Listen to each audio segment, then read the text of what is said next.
Hello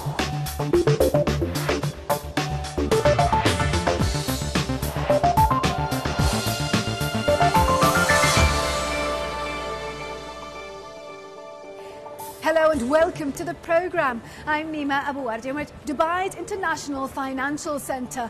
Now later in the programme we're meeting the small businesses taking on the big brands. But in a market dominated by multinational firms, do they stand a chance?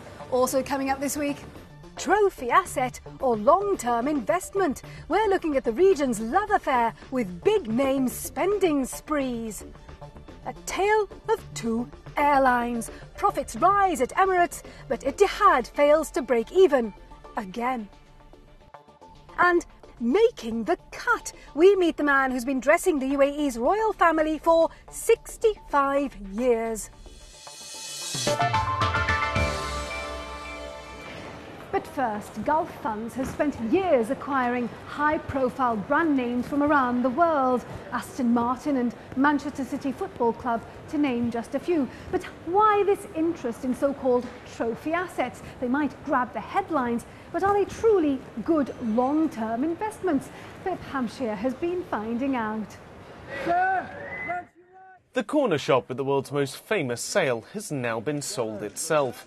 Egyptian billionaire Mohammed Al Fayed sold out to Qatar's main sovereign wealth fund, allowing them to achieve with Harrods what they couldn't with their failed bid for supermarket chain Sainsbury's: control another internationally recognised retail brand.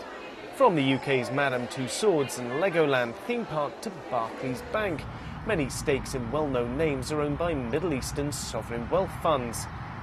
But are these acquisitions trophy assets, a display of power rather than true investments? I think the strategy's been switched on and switched off depending upon how much money they've got. And I think the problem they had is that when the oil price was very, very high or global growth was very vibrant, they had a lot of cash. And unfortunately, they rushed to get that money into the market thinking this was the last opportunity to buy some of these assets. And a lot of mistakes were made. Now they've retrenched, and I think they're going back to plan A, which is to make sensible long-term investments that give good quality returns. Moored just off Dubai Creek is the QE2 ocean liner. Purchased in 2008, the plan was to make her a floating hotel. The economic downturn has put the project on hold. The distinction between what is a trophy asset and what will eventually actually make money is of course a difficult one. The QE2 conceivably could become a fully functioning hotel once the market picks up. However, for other things, it's much less easy to see an obvious path through to profitability. Purchases made to boost profile have their place. They help to make money elsewhere, as Richard Thompson of Middle East Economic Digest explains. What we've seen more recently, certainly over the last 5 to 10 years of the oil boom that's been boosting the economies here, has been rapidly growing economies such as Dubai and Qatar, who have been making strategic business investments but have also been seeking to raise their profile. Certainly Qatar is seeking to raise its status politically, commercially, as well as business investments. And so some of these trophy assets, so-called, are about raising brand awareness. And of course, non-obvious acquisitions are sometimes the very nature of canny investment. If everyone could see the route to profit, there would be no need for visionaries and risk takers.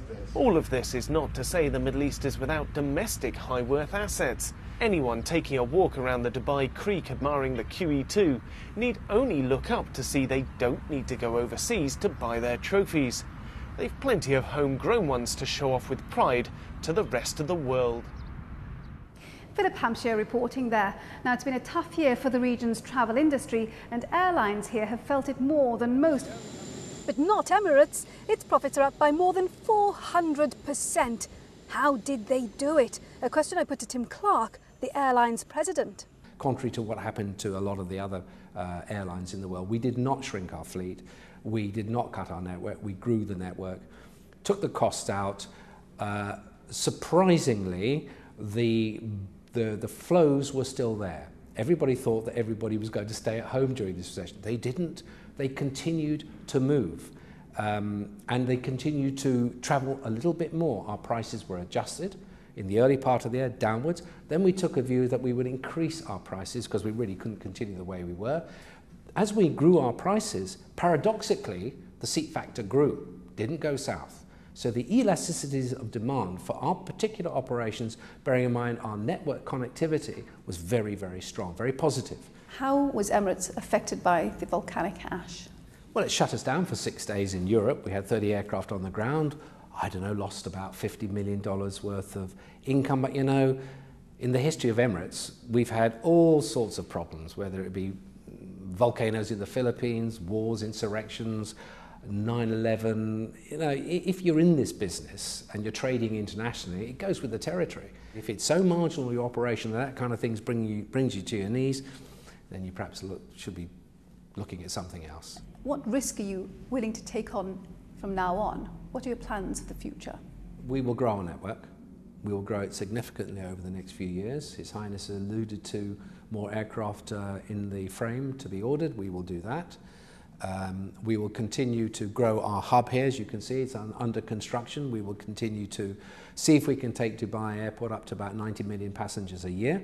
And I think in the future, once we've got through the rough patch that everybody's going through at the moment, Dubai is no exception, I think in 2011, we'll be thrilled, be looking back and saying, oopsie-doops, got caught out there, let's grow it again more sensibly, carefully, and that's what they will do, and we'll be back in business again with regard to what happens in Dubai. So that's what's going on at Emirates, but just down the road in Abu Dhabi, it's a very different picture. Etihad, the UAE's flagship carrier, hasn't broken even since it was founded in 2004. And last week, investors were told it wouldn't break even this year either. So why the difference between these two airlines? That's a question I put to the Chief Executive, James Hogan. It takes time to move to break even and profitability. We were on track to achieve that at the end of 2010. But as you know, last year, with the global financial crisis, compounded with the pandemic, and also European, Asian carriers putting extra capacity last year on the Middle East, depressed the quality of the yields. Our trends on yield improvement are on track to achieve break-even at the back end of 2011, and we're very focused on not only achieving break-even, but moving into profitability. Where's the traffic coming in from? Now, with the rollout of Yas Island, of Louvre, of more businesses coming to Abu Dhabi as a business centre, that's great for us because that means the premium traffic will be stronger, that improves the quality of the revenue, and at the same time for the passenger leisure traffic, there's a reason to come to Abu Dhabi. That's the opportunity. So that's what gives us the confidence. And what you're seeing is that we do work with the stakeholders, Abu Dhabi Airports, Abu Dhabi Tourism, to ensure that we're integrated in our approach in building this destination. So what is your strategy for growth then? Are you simply mirroring Abu Dhabi's plans? Our strategy is to work with other airlines. I don't have a mandate to be the biggest airline in the world. I have a mandate to be best in class and make money. And if you look at the legacy carriers of Europe or even other parts of the world, their challenge has been their legacy cost base. 6 years old, clean sheet of paper. That gives us the flexibility to win in business, win for the customer, and obviously the fundamentals of running a safe global airline are in place. So, as I said a moment ago, I'm very bullish about the way forward. At the end of the day, competition, product, the customer will decide who they travel with. A bonus for us is what's rolling out in Abu Dhabi. James Hogan, the head of Etihad, speaking to me earlier. Now, imagine this. It's 1945, World War II has just ended, and Dubai is little more than a tiny fishing village. And along the banks of the creek, a 16-year-old is learning how to cut cloth to make the kandura, the traditional dress that Gulf men wear. Now, 65 years later, he has 18 shops to his name, and he counts the royal family amongst his customers. How did he do it? Ben Thompson went along to meet him. Cutting cloth like this takes a keen eye, a steady hand and lots of patience. But Abdul Rahman Al Madani has just that. After all, he's been doing this for more than 65 years. He began as an apprentice in 1945, learning his trade from an uncle. He then opened his own shop here on the banks of Dubai Creek. And from small beginnings, he created a business empire that's still going strong today. I only had 2 people working with me, then 4 or 5. Eventually we had 10. Now I have lots of people working with me. If I count everywhere, maybe around 300 people.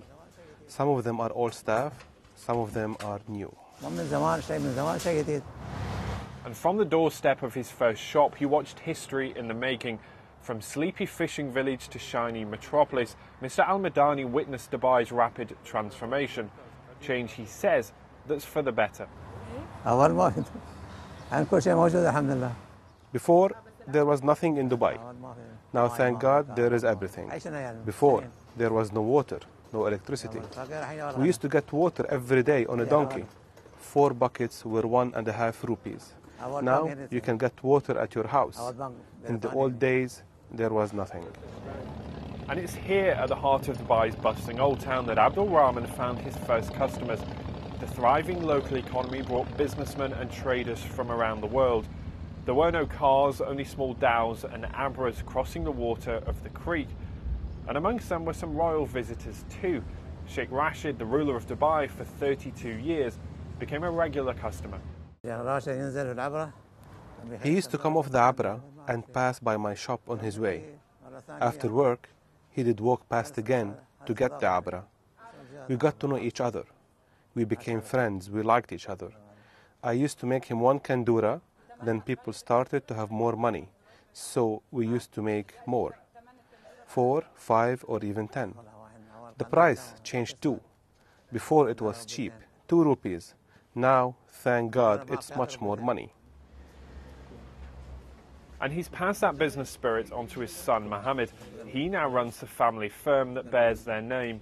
He remembers coming here after school to help his father in the shop, where he got his first lessons in business. I used to make the invoices for the big customers. So my father, whenever I used to sit behind the, tailor, the stitching machine, he will tell me, no, I don't want you to be a tailor. I want you to be a doctor, an engineer, a businessman, because this is for an illiterate people. I didn't go to school. That's why I end up being a tailor. So I want you to, learn and study, and that's why he inspired me. That's why I went to States and studied engineering.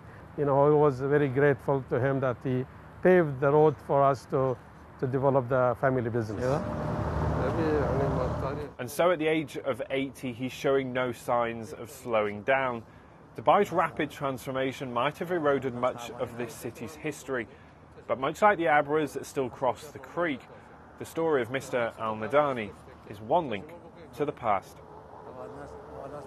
Ben Thompson spending time with the UAE's royal tailor there. Right, we're going to take a short break now. When we come back, ditching the big brands and going it alone.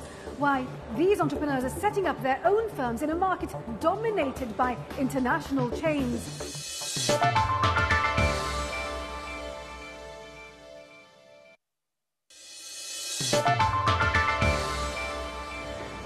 Welcome back to the programme. I'm Nima Abouarde. Now, you can't go far around here without seeing big brands, restaurants and retail chains that you'd see in any big city. But what you don't see is many homegrown brands.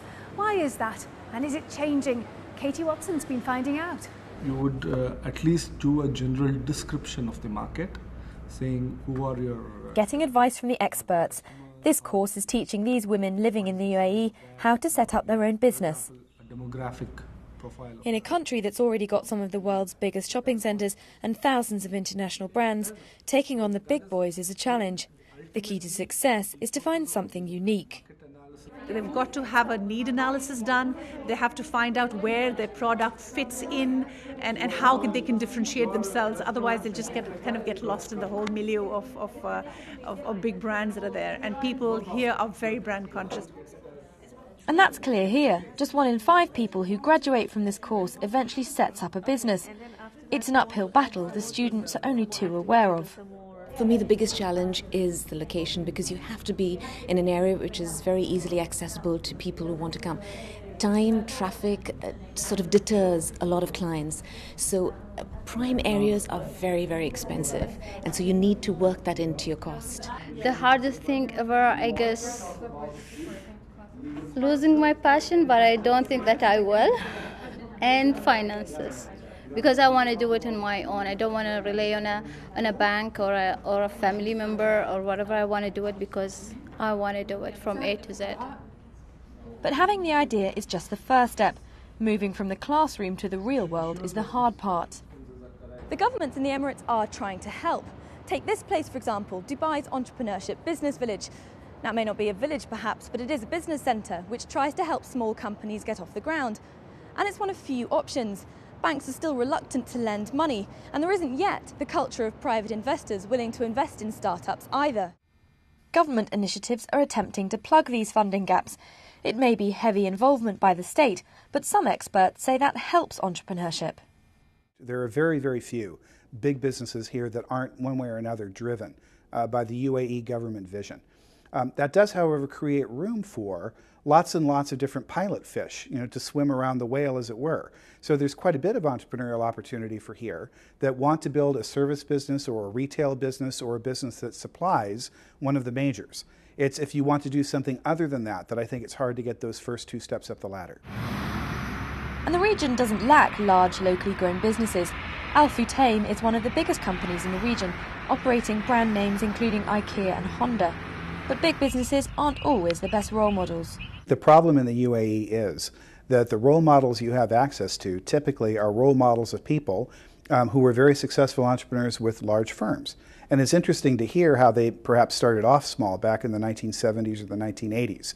But at this point, you don't have an ecosystem of smaller or medium-sized high-growth enterprises where people can point to them and say, I know somebody who worked there, or I know somebody who's dealt with them, and they can be a legitimate role model for me. These students may not have viable role models to follow yet, but they could be the role models of the future. Until then, though, they'll have to find alternative ways of making that first step towards setting up on their own. Katie Watson there. Now, despite these challenges, there are some success stories. Take the two Emirati brothers who set up a small restaurant here. They had to come up with new ways to spread the word. And earlier, I met up with them at their restaurant to find out how they took on the big boys. We're going to start off with the bread. And I'm going to add a sauce, and we have about 5 more sauces to the traditional tahiniya and the garlic mayo. This sauce, for example, is a Thai sauce. It's based on the satay, so it's peanut based. And what we do is we just smother this bread. That actually, it's our own recipe, the bread as well. And then we take the shawarma meat, which is we cut it fresh off the skewer in the back, and we have the first vegan shawarma as well, which is something interesting. I'm going to move you over here. And this is my favorite part. I think we don't eat enough vegetables, so we give the opportunity to our customers to pack their sandwich full of veggies. You're in the food business. There's a lot of competition out there. How's it been for you? It's been tough. It took us about 9 years to get the funding for Wild Pita. So a lot of persistence. Is that because the banks here don't lend money to SMEs, or you needed guarantees? What is the sticking point? It's a lot simpler than that. SMEs don't exist for banks. So I can go and get a mortgage for a house or a car, but there's no such thing as a small business loan, for example. But I can get 200,000 worth of personal loans, or I can get 100,000 dirhams worth of a platinum credit card. But there is a lot of competition out there. You don't have big budgets from what you're saying. How did you get the word out? Well, what happened was people were just sick and tired of the assembly line product. They were waiting for something locally made, a homemade idea. And we came in and we just listened to people. It started off with a Facebook group, and then we opened up a Twitter account. And we had 1 follower. And we focused on that 1 follower. We didn't try and push information onto that person. And that 1 turned into 2, and today we have about 5,000 followers. How has that translated into more business for you? None of the malls wanted us. So it was out of the question to be a destination brand at a mall. We ended up changing our entire business model because of that. After 8 months of building this following on social media, on the first day that we opened our doors, we found out that our followers actually wanted to eat at Wild Pita. So we quickly had to set up extra tables outside. We had to change our business model again, to suit, our followers. Well, Mohammed, thank you for your time. I'm going to leave you to eat your Thai chicken. I'm going to go and find out what your brother's doing. What are you doing? I'm writing on our thought wall. a thought wall. Can you tell me briefly what that is? Sure. Basically, this is an idea of one of our customers. Somebody said, you know, we'd like to give you some feedback. How can we do that? Can we write on the walls? And we said, well, we can't write on the walls. And they said, how about this big glass pane over here? Is it possible to write on that? That was the beginning of the thought wall. So what happens is every time somebody comes in here and has something to eat, they come over here and they write us messages. A lot of times it's positive, a lot of times it's constructive criticism, and we always act on it. A lot of the time what we hear on this program is people saying, I'd like to employ an Emirati, I can't find the right one, or they don't have the right approach to work for my business. What's the change in attitude towards you working hard, and especially in something like this, the restaurant business? You'd be surprised when my brother and I are behind the counter cutting the shawarma or wiping down the tables, how many cars actually stop when they drive past. But you know, if this is going to help change that misconception, then that's fantastic. It's not something that we've been doing today, it's something that we've been doing before. And honestly, we've noticed a lot of different Emiratis starting now to get into industries which were historically I guess, dominated by non-Emiratis, and that's fantastic to see. The founders of Wild Peter speaking to me earlier. Well, I do hope you've enjoyed our programme. Our time is very nearly up. But before we go, let's see how the region's main markets finish the week. And remember, we'd love to hear from you. Our email address is middleeastbiz@bbc.co.uk. Now, next week, we're finding out how an age-old tradition is dealing with a new age threat. How are traditional Omani handicrafts taking on cheaper Chinese products? Until then, from me, Nima Abu Warje, and the rest of the team, thank you for watching. Bye-bye.